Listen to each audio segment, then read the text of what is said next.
So good morning, everyone. Today I'll be introducing on the graphics and fonts.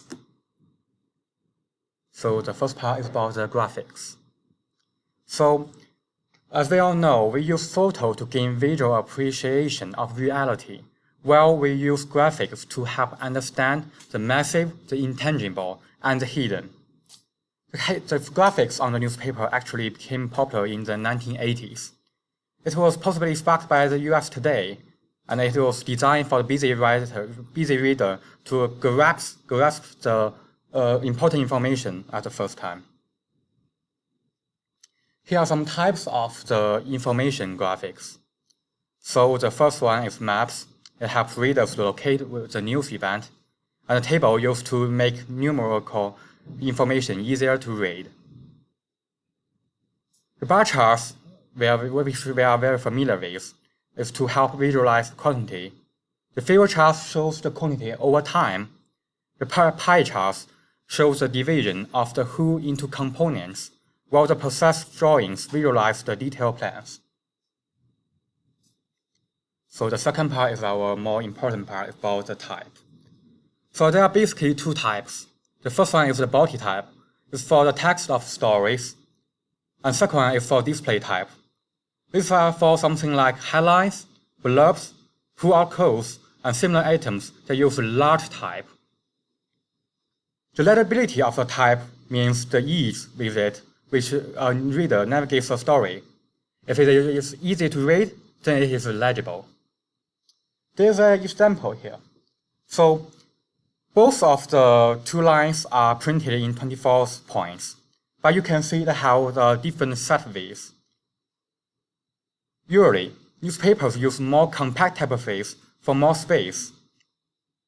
Also, there's a huge difference you can see on the two types. You can see that the one on the below is the Times. It's a kind of serifed typeface, which means it has strokes. The third is the little tail at the end of each drawing. And as well, the Arial, which is on the upper, it doesn't have strokes, as it is a sans serif typeface. So here are some tips on the legibility of the typeface. The first one, you need to know that the italic or the slanted one is harder than Roman or upright one to read. A line set in all capitals is harder than a line set in caps and lower cases. That's where we seldom use all caps as the headline, which I will be mentioning it later. The third one is the ornamental and the cursive. It is harder than simple one. The ornamental and cursive means something to simplify, it implies it is written by hand. So they are harder than the simple ones to read. The fourth is the sans serif is always harder than the serif ones to read. Well, the fifth one is the reverse type, which means letters on a dark background. It is harder than the black on white ones to read. So to differentiate the typeface, there are many the couple of ways. The first one is by the typeface. There are many typefaces we can use in the publishing software. And also, for each of the typeface, we got type families. It may have many variations. It differentiates from the light, bold, or ultra black, something like that, to imply the importance of each one. We can also use it to differentiate by weight and width, as it shows on the right. And also by type style. There are many three type styles. The first one is a Roman type. It has a vertical shape and serif. The second one is the italic type. It has slanted letter shapes. Citation and words that must be emphasized usually use this kind of type style. And also, it provides consistency. The third one is the script type. It resembles handwriting. It should never be in all capital letters because it's very hard to read in that way. So here is I want to introduce the way to measure the text size. You can see that the text size is basically measured between the ascender and the descender, which is the first line on the top and the last one and at the below. So the distance between them is the text size. There are three basic measurements. The first one is points, which we are very familiar with. 72 points equals 1 inch, and it measures the height of the words. The second one is the picas. 6 picas is 1 inch, and it measures the width of the line of type. But the third one is the page measurement. The trim size usually measured in inches. Although this is the way to measure the distance between the ascender and descender is not very difficult. But in reality, in practice, it is not the thing that easy. Because you can see all those capital E's are in 48 points, but it certainly has a different width and different height. Next, about talking about the leading. A leading is a space between the lines of type.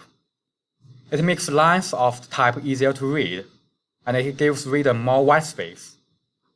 The leading has been preset automatically, but usually we have to make the adjustment by ourselves to make it more proper. No leading beyond the height of the type solid. It is usually harder to read than the leaded lines. It means they have no distance between the lines of the script. So basically, in practice, we usually use 1.5 to 6 points for the body of the leaf and 3 to 12 points for the highlights. We should always remember to set a sample paragraph to study the readability of the text. So finally, it's the typography of the headlines. The headline is the thing we use to attract attention. So we use, and we should use the same rules as of capitalization in sentences. The all cap style is out of style based on research. But occasionally, the news demands a splashy headline that conveys the added drama of the moment, such as unthinkable tragedy. This is for the 911 tragedy. As if 1,000 dies airline hit the World Trade Center. So we want to shock the readers, and in this particular type, we use the all cap type. So next is about the questions. So first one, which of the following is not true? A is bar charts help visualize quantity, while favor charts show quantity over time. B is graphic aims to help understand the massive, the intangible, and the hidden. C, arrow is a kind of sensitive type, which means it has strokes at the end of the letters. D, display types are for highlights, blurbs, two quotes, and similar items that use large types. So which one is not right? Anyone? Yes, it's C. You can see that arrow is a kind of sensitive typeface, so it definitely doesn't have strokes at the end of the letter. Actually, the font I'm using is the arrow. You can see that it doesn't have a stroke. Yeah. So the second one, which of the following is true?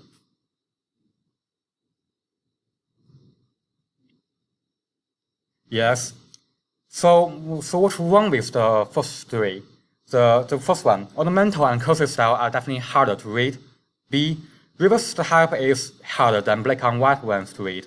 Then C, the elect styles doesn't resemble handwriting.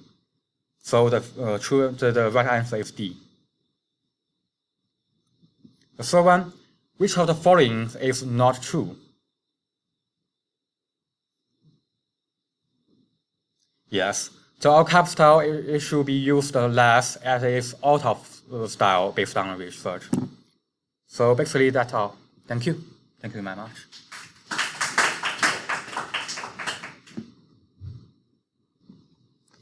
Good morning, everyone. Today my speech topic is about viral news in the newspaper.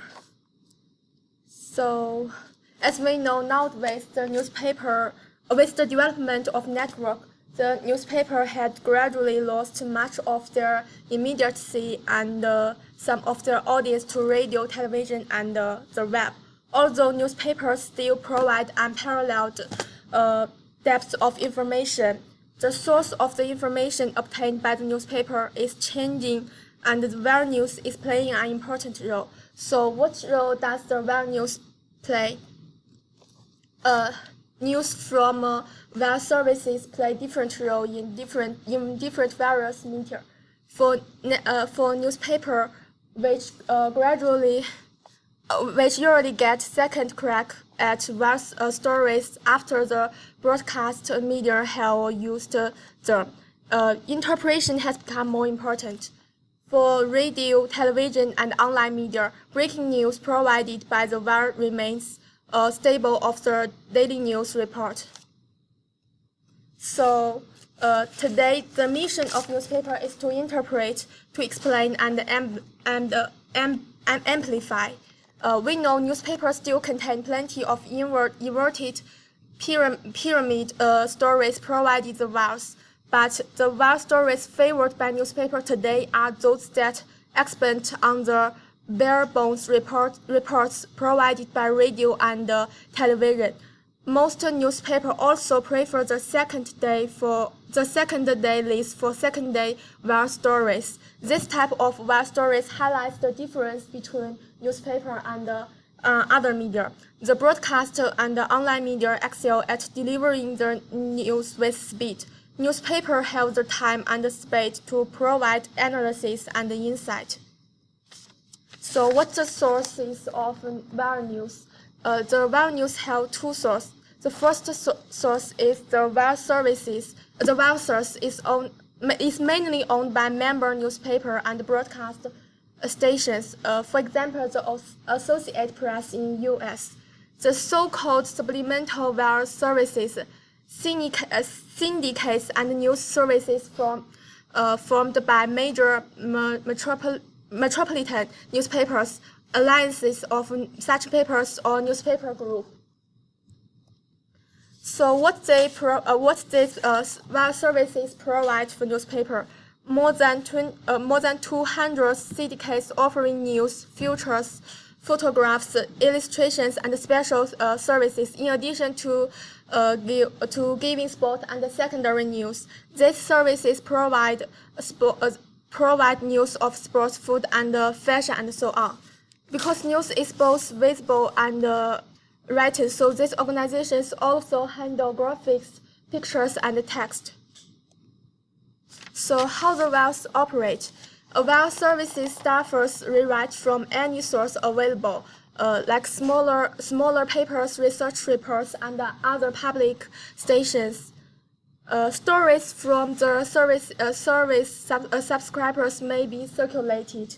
News strangers or correspondents in communities where there is no bureau can submit stories. These newspaper reporters are called strangers because of the old practice of paying correspondents for their strings of stories by the number of column inches. The fourth is exchanges of stories may be made with other news agencies. The national desk thus becomes the nervous center of the entire operation of the news agency. So what the editor will do? Today, where editors can get a 4 or 5 lines abstract of the complete offering, foreign, national, regional, and state, directly to the newspaper's computer. From this abstract from computer directories, where editors select the story they think would interest their readers. Then they retrieve their stories directly from the newspaper's computer. So how to editing wire news?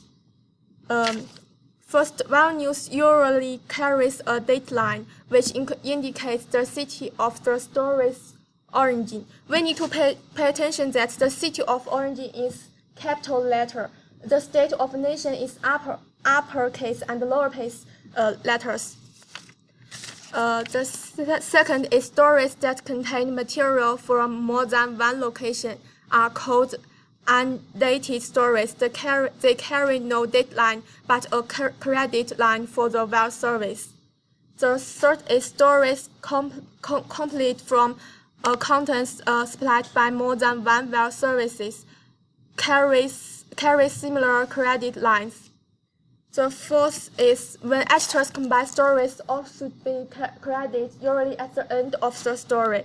Combining the story this way often provides a newspaper readers with a better story than could be obtained from either of the major services alone. We need to pay attention to if the editor has removed the deadline during the editing process, the city must insert it in the text. The fifth is when web services typically use Eastern time in their stories. Some newspapers outside the Eastern time zone prefer to convert this time by subtracting 1 hour for Central Time, 2 for Mountain, or 3 for Pacific. If you use other web services in addition to the AP, be on the lookout for differences between the styles of those services and AP.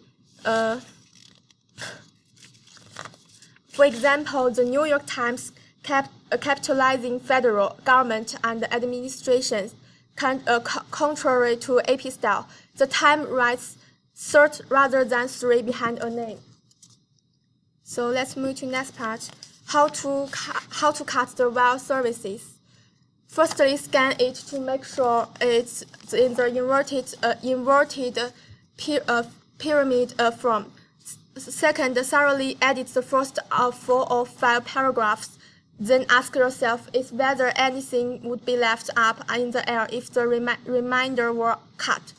The third is scan the rest of the story to make sure a better detail is not buried or that the first few paragraphs were not misleading.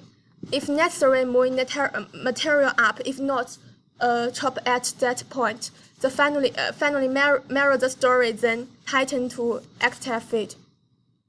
So, how to localizing web stories? Webs often have ideas for local stories, so how to find? If an international flight crashes and there are local residents, then it can become a local story. So how to localizing web stories? Firstly, convert time to local. For example, EST becomes CST. Adjust for local style. Thirdly, add the votes of local legislators to web stories. These votes will often move on the web as a sidebar to the story if the issue is important. Fourthly, if you find a local name or place buried in a web story, move that angle up or develop it into a sidebar or story using the web services for background. Fifthly, if there is no local name in the story, ask yourself whether the story has local impact. If so, give a printout of it to the city desk and stress a local sidebar. Let's move to question part. The first question is which one is incorrect about localizing web stories?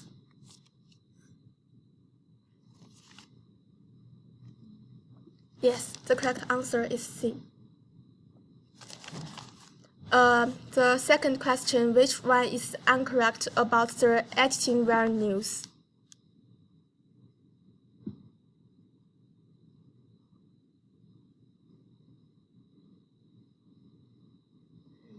Yes, the correct answer is A. Thank you. That's all.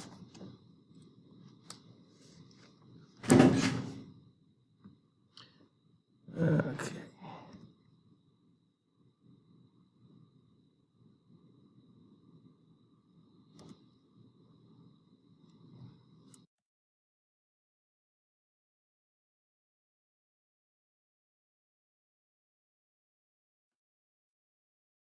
Okay. I just want to give a little extra emphasis to a couple of things. Before I do, however, I wanted to make a general comment about presentations. Not really, in fact, I hesitate to make comments on presentations because of embarrassing presenters. So I'm actually basing this on some presentations yesterday. Yesterday, for some reason, one of my tutorials got their presentations, somebody was out of town, so they switched around. So we didn't have the same presentations in one of my classes yesterday. And it was about newspaper layout. But the comment pertains to all of them. Be sure you have good illustrations. Some of the stuff we're talking about is so hard to understand unless you can see it. You know, just talking about it is not good enough. And so those of you that are preparing presentations on newspaper design, be very cognizant of that, because I had, in fact, it's kind of ironic because there were two presentations on newspaper design in this one tutorial. Everything was really good. Their presentation was great. They had good eye contact. They had good expression, good emphasis. Everything was great except they didn't have good illustrations. And I had to knock them down quite a bit because no matter how well they express, if you cannot see what they're talking about, if you can't imagine and envision what they're talking about, the message just doesn't get across. Now, I think almost all the PowerPoints could benefit from better illustrations just by the very nature of this course. You can get away with fewer illustrations than some other courses, perhaps, but this is very visual. The very nature of this class is visual. And so I just want to recommend highly that you think real hard about your visuals. And it may mean, for example, I've already uploaded to Moodle the 30 American newspapers. So if you're talking about something, now it's just the front pages, but there's something that could be illustrated by one of those front pages, you can go make a screen print, or I've shown you how to use OrphanView to do screen captures, and use some of those front pages to illustrate what you're doing, or go get copies of the Star, or wherever, whatever you need to do, find some illustrations for some of the stuff that you're talking about, because it's just really, really hard in this course to understand some of the stuff we're talking about without illustration. So anyway, that's just a general comment. Again, doesn't directly relate. Well, let me say, almost all presentations could be enhanced with better illustration. But I'm mostly thinking about the presentations yesterday when they were talking about the newspaper design and had no newspaper design to show us. Everything else was great. Everything else was was A-level presentations, maybe even high-level A, except no illustrations, and they were just trying to explain it to us. You can't do it. There's some things you can't explain in this class without illustrations. You just can't do it. Nobody's good enough to do it. I'm not good enough to do it, and none of you are good enough to do it. We need illustrations. Okay, about the topics we were just talking about. Okay, one of the things I wanted to demonstrate, I've kind of talked about it before, but not a whole lot, and you probably missed it. I mean, there's so much to try to grasp in this class. But one of the things you're able to do, one of the presenters was talking about weight of the lettering of the fonts. And so one of the things you can do in this class, or with desktop publishing, is you have far, far, far more options than I had when I started my career. As I've mentioned before, when I was getting started, you had special, very expensive machines to do your typesetting. It was photo typesetting, where it was actually shining a light through fonts, and it was going or moving around, and basically every letter had to be kind of like how you would expose photographic paper in a darkroom to do darkroom photography, but you were doing it with letters. And so we weren't using individual computers to do our work. We didn't have nearly as many options. Right now, with desktop publishing, you can increase the size not only 1 point at a time, but 1/2 point at a time, for example. In those days, we had things like, I think our limit was something like 6 point, 8 point, 9 point, 10 point. maybe 12 points. So we had a variety of lower sizes, but then we went to 14, 18, 24. You might have 30, sometimes not, 36. Sometimes they'd have 40, but sometimes they'd skip over 40, go to 48. No, nothing in the 50s. You might, if you're lucky, have 60. You have 72. So you had certain sizes. So when we had to figure out how to fit a headline, we had to be one of those sizes, like with the headline. So we had in headline size, basically 18, 24, 30, 36, probably just jump all the way to 48, maybe 60, and then 72. So we actually had to count them out. We had in one of the previous chapters, they talked about doing accounting for headline. I wouldn't emphasize that now because we have desktop publishing. The counting doesn't matter anymore. But like an M counted, I think, two points. A space was a half a point. An L was, I think, a half a point. An N was 1 point. You had to count it out, and you knew you had so many counts to fit into 2 columns or 3 columns or 4 columns, whatever. And your headlines had to fit. They still had to be within 3 characters, but you had to do it with these limitations. Whereas today, as I said, you can go not just 1 point at a time, so it can be, when you get to the higher ranges, it can be 30, 31, 32, 33, 34, 34, whatever, all the way up. And it can be half points if you really wanted to get that specific. But there's some other ones that are not perhaps as you may not remember. And so I've, for some reason my bar here wants to travel up to the top. Okay, so I've selected just the 7 countries, just those first 2 words in this headline, just to make a demonstration. So when I'm down here, I'm going to go hit text. And besides the normal stuff, as I said, you can go bold, italics, you can go 1 point at a time. You only see, basically what you're seeing are the point sizes we used to have. Okay, that's what they show you when you use the drop-down menu. Those were our limits. That was all we had before. But you now can just insert by hand whatever size you want. I mean, so you just go in here and put whatever size you want to put in there. But more than that, and more than the fact that you have Arial black, and you can put bold and all this sort of stuff. You also have down here some powers to make your letters. We're looking down at the lower left here. I can make these letters wider without changing the point size. How do you measure point size? You measure point size by depth, from the highest ascender to the lowest descender.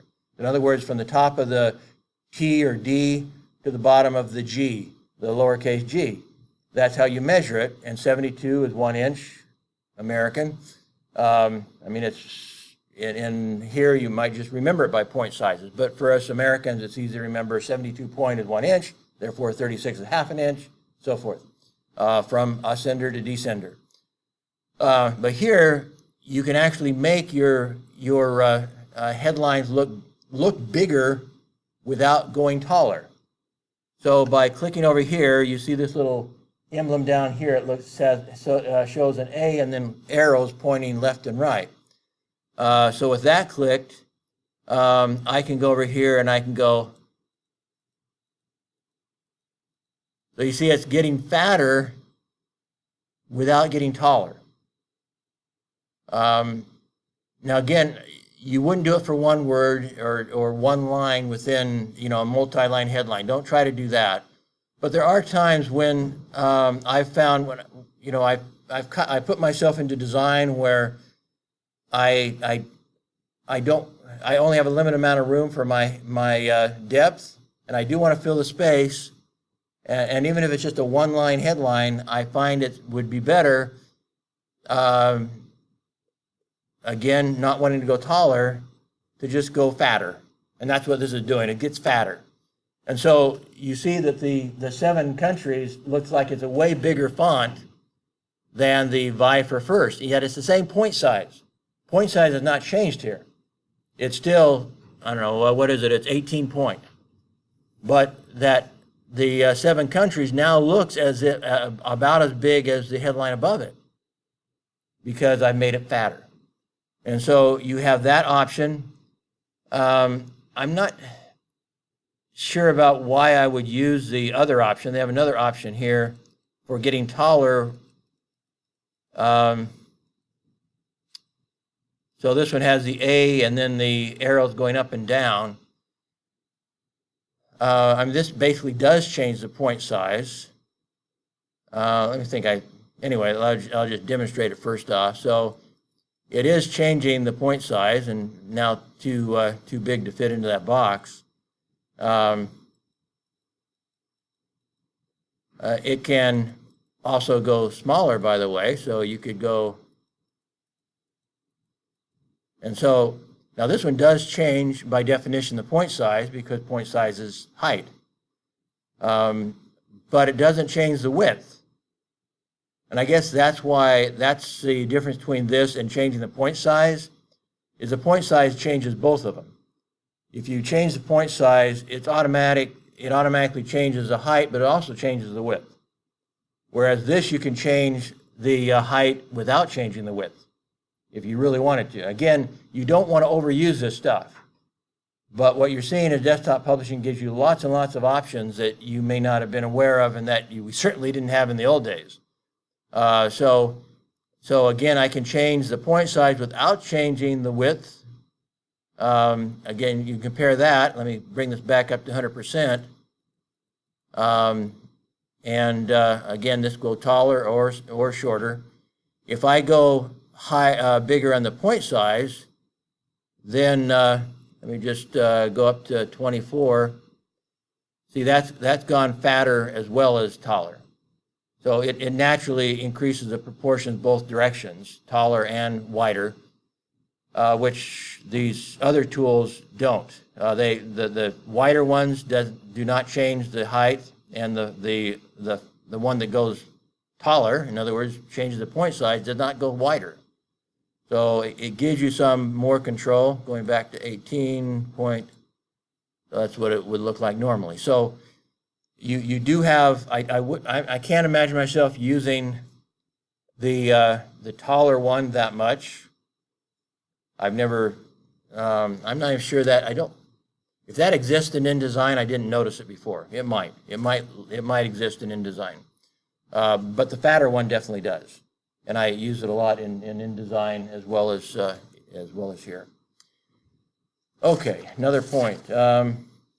Leading. The automatic leading on any of the type, let me go click into a paragraph down here. Oops.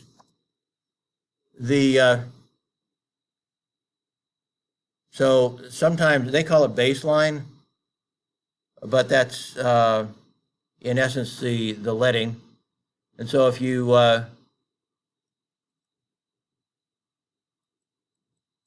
you see what you can go ahead and increase the leading little by little, and that's where now wait a second, I'm sorry, that is not the leading. I think I have to go to paragraph to go to find the leading. Okay, there it is. Okay, so there's the leading. It is automatically set at 20%. So what it's saying is if you have 10-point type, you're going to have 10-point type, you're going to have 12-point leading. That's the way we pronounce it in America, leading, not leading. But in fact, I've even seen it spelled differently sometimes. But the spelling we have in this book, I think, is more normal. But anyway, so the automatic is 20. It used to be only 10. In PageMaker, at least 10 years ago, it was automatically 10-point difference, or 10% difference. So instead, if it's a 10-point type, it would be 11-point leading. But both InDesign and Quark have gone to 20%, and I think there must be some research telling them that it reads better at 20%. This is also, though, where I've mentioned before that you can make changes in the leading in order to achieve vertical justification, meaning lining up particularly at the bottom, and the presumption is they're lined up at the top automatically if you have your boxes at the same place. But the bottom, in order to get the bottoms of the stories to line up, you can choose 1 or 2 paragraphs and just increase the leading until the bottom line is equal. You can put space between paragraphs as another option, especially if you're not doing too much of it. Looks like I have everything lined up here, so I don't have anything to demonstrate on this page. Anyway, we've talked about it before, so I don't think I need to talk about that again.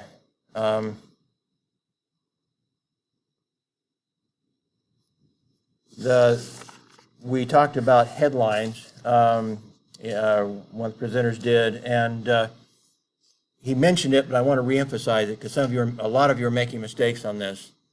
So what he said was, to reemphasize, that the typical is to to capitalize your headlines like you would a sentence. That is the new normal. It didn't used to be. Again, when I was starting my career, we used title capitalization, like you may have been taught in school how you capitalize the title of a book. And you capitalize the main words, you lowercase of and the and things like that, but you capitalize the main words, lowercase, those other words, prepositions and articles and stuff. That's title capitalization. Many of you were using title capitalization in this assignment. Niet. No. You don't do it. That is, as was presented, that's not currently seen as acceptable. So you might consider it just a cultural thing. It doesn't really matter. It's just not done. You look at the 30 pages I downloaded from America, and not one of them, I don't think, uses title capitalization. I don't remember it anyway, using it. They do sometimes use all caps. Some of them use it more than others, more than I think they should. I personally don't think all caps should be used except for really important stories. As I mentioned before, it's like shouting. That's what we say on the internet, is if you all cap something, you're shouting. And I'd say the same thing about headlines, is that you don't shout your headline unless it's really important. And so almost all the headlines should be sentence capitalization. One of the exceptions is a hammerhead. A hammerhead can be all caps if you want it to be. You don't have to have it all caps. It can be big and still be sentence capitalization if you want to. In what I do up top here. Okay, so here I actually did use, I guess you could say, title capitalization. And it's something you have a little more option with hammerheads. It could all be caps. I chose to capitalize high as a hammerhead. Hammerheads again are a little bit different, so you can have a little more flexibility with hammerheads. They're label heads. They don't have a verb, and so forth. There's lots of exceptions to hammerheads, but other than that, title capitalization on everything. The other notes on the wire service. I've mentioned before, the wire editor for that daily paper. That was one of my assignments, copy editor / wire editor. And so I had to look at like 1,000 wire stories every night. And we may have, in the non-sports section, sports kind of a different animal, but in the hard news sections, we had 4 sections. The overall, front page had the best of anything, and inside was mostly wire stories or national and state stories. Then the local section, front page, all local news, local regional news, and if we had any wire stories, it would be a local and state also, local, regional, or statewide stories on the inside of the second section. And then we had feature section and a sports section. So not counting feature and sports because they're not hard news. Sometimes Well, let me explain. I guess I think I have in the past. Let me explain again. There are certain your size of your newspaper depends on how much advertising you sell, and so I think I may have mentioned that one way for daily papers to survive is to stop publishing except 3 days a week. The only 3 days they make money typically is Sunday, Wednesday, and Friday. Those are the days they make money. The other days they lose money. Sunday, people have time to read, so lots of people. The biggest newspaper in daily papers, the biggest one with the most ads and the most readership is always Sunday. Wednesday usually includes the grocery ads, so all the grocery stores put their ads in on Wednesday, and that comes up to a lot of money. So Wednesday's a good day. Friday is entertainment, basically. People going into the weekend. People want to think about what they want to do, and so you get a lot of entertainment ads on Friday. So they make money on Sunday, Wednesday, and Friday. The other days can be very small and very unprofitable. Monday and Tuesday, probably less than 1/5 the size of Sunday, or something like that. Maybe, that'd be 20%, probably, pretty close, 20% the size of Sunday paper. So you have lots and lots of variations. So on Monday and Tuesday, particularly, and Saturday, those are the smallest ones. We might only fit in those first two sections, we might only have space for 10 wire stories, and a lot of them will be cut down. I mentioned one of the things that the presenter mentioned was that they're cuttable. They're more cuttable than local stories. You don't want to cut your local stories very much because you've sent out your reporter and he's done a lot of work on a local story. So first off, because it's local, people are more interested in local stories because they have more impact locally. You don't want to cut it unless you have to, and you do it strategically. A wire story, first off, is not local, therefore it doesn't have as much interest, and it's almost always written in inverted pyramid. And so one reason why we could put 6 stories on the front page of our broadsheet newspaper was that some of them would be wire stories, and we would just we had six stories on the front page, plus the flag, the nameplate, and pluggers on top of that, usually 3 or 4 pluggers across the top to promote stories on the inside of the paper. And we still put 6 stories in there.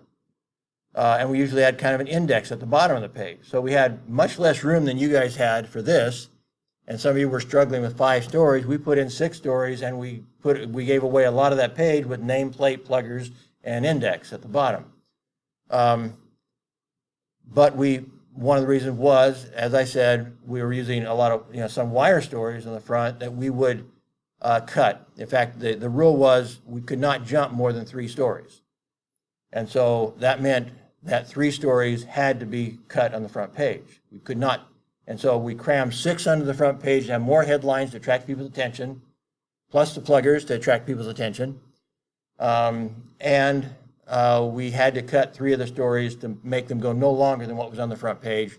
Those would very typically be wire stories, because we wouldn't want to cut our local stories. So we would have 6 stories, 3 would be cut, 3 would be jumped at most, unless we had a really good defense for it. So there are lots of options in America for wires. At our newspaper, at the daily paper, we had the AP, the Associated Press. We also had one from the New York Times. We got some of their top stories. We also had the wire service from it's a combination Washington Post and Los Angeles Times. I think those were the 3 services we subscribed to that I had to go through every day.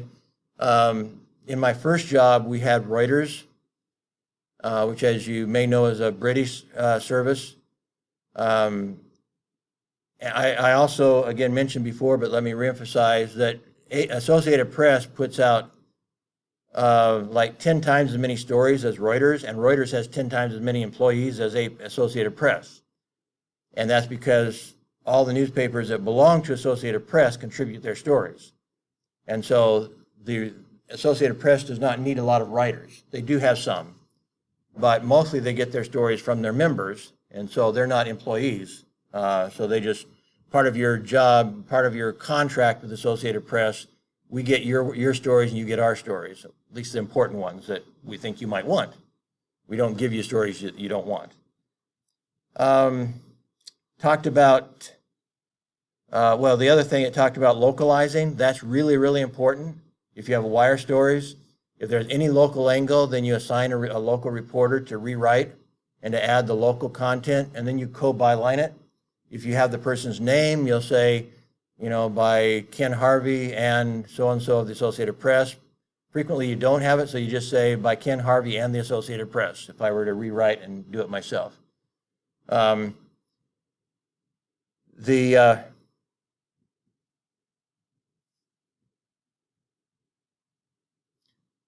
Stringers and correspondence. Those are really valuable. Some of the newspapers I ran, I only had stringers and correspondence. I had no full-time writers. And they were people who just loved to write, so they really didn't cost very much money. So when you're on a tight budget, they're very valuable. So they get paid by how many inches that you publish in their story. So it might be, let's say you pay them $1 an inch. So if they write a 30-inch story, they get paid $30. But that's it. You don't have to pay any benefits. They're just contractors basically, and you pay them by how much you publish. If they don't do a good job, you might cut their story down quite a bit. They don't get very much for it. But whatever, anyway, it's just they paid by how much you publish, and that's it. So they pretty much have to have a love for it, which is actually a good thing. If they care enough to write for you for peanuts, basically, for almost nothing, they're not necessarily bad writers. Some of my stringers won regional reporting prizes, even though they were competing against full-time journalists, and my stringers beat them. That's actually when I started writing the crash course, was not for students, it was for stringers. Because they would come in, I would give them a test and see how well they wrote. And the main thing I wanted to see was what their spelling and grammar was like. If they had good spelling and grammar and could express themselves well, good style, I guess you could say, then I could turn them into a journalist. It's not that hard to teach somebody who's really motivated, teach them the basics of writing. That's why the crash course has very few pages to it, is that I didn't want to give them a big textbook to read. I wanted to teach them exactly what they needed to know to be successful as a reporter, a part-time reporter, as a stringer. And so that's how it started, and I also realized, however, as part of my realization that some of our textbooks at the university are too thick, that we don't need thick textbooks, that we can prepare people to be award-winning reporters without having to read a 500-page textbook on reporting, which they won't remember much of it anyway. So it might be good to read a reporting textbook after you become a reporter, but as a student, most of what you read in a textbook you're not going to remember anyway. So I'm not sure what value the thick textbooks have. You can say it, sometimes less is more. Less is more in the sense that they remember more if you don't dilute it. And this is true also with headlines and leads. They'll remember more if you say less. If you say more, they'll remember less. So say less and they'll remember more. Datelines. If you have a local newspaper, like ours, I did send out a message that you should strip off the date lines in our stories for our paper. And the reason why I said that is that almost everything related to Xiamen. So the only reason why you would put a date line in one of our stories was if it was relevant that one of you wrote a story from China, or you wrote a story from Penang or from Singapore. You were someplace else and your story, and it was really relevant about where you were. Then you might put a date line on it. Not so much, not actually the date, we call it a date line, but you might not, for our purposes, since we were trying to make it timeless, you still wouldn't put the date, but you put the date line in the sense of where you wrote the story if it was really, really relevant. And almost none of our stories needed a date line at all. I could see where the Star might want to put date lines on theirs because they cover such a large, they're a national newspaper. And so it is relevant that one story is from Penang, one is from KL, one is from someplace else. It's relevant to a national newspaper. It's very, very relevant. For our local daily newspaper that I worked for, we only put a date line on it if, and that, again, it didn't necessarily include the date. It included the place only in the date line, is if it was from one of the smaller cities around our city. So if it was from a village and that was relevant, it was about the city council, call it city council, but it's in a village, we might put the date line of that small village because that identifies where that story came from. So, but if it was in the main city, we didn't even bother to put that it was in the main city because that was the expectation. So probably at least 80% of our local stories had no date line on them. And that's common of local newspapers, whereas national newspapers may need a date line to identify where they're from. Okay, so those were the comments I wanted to make on the presentations. Now I want to talk about some more about the layout, and I'm going to actually stop this current video and start over again because I want to isolate and make it a separate video.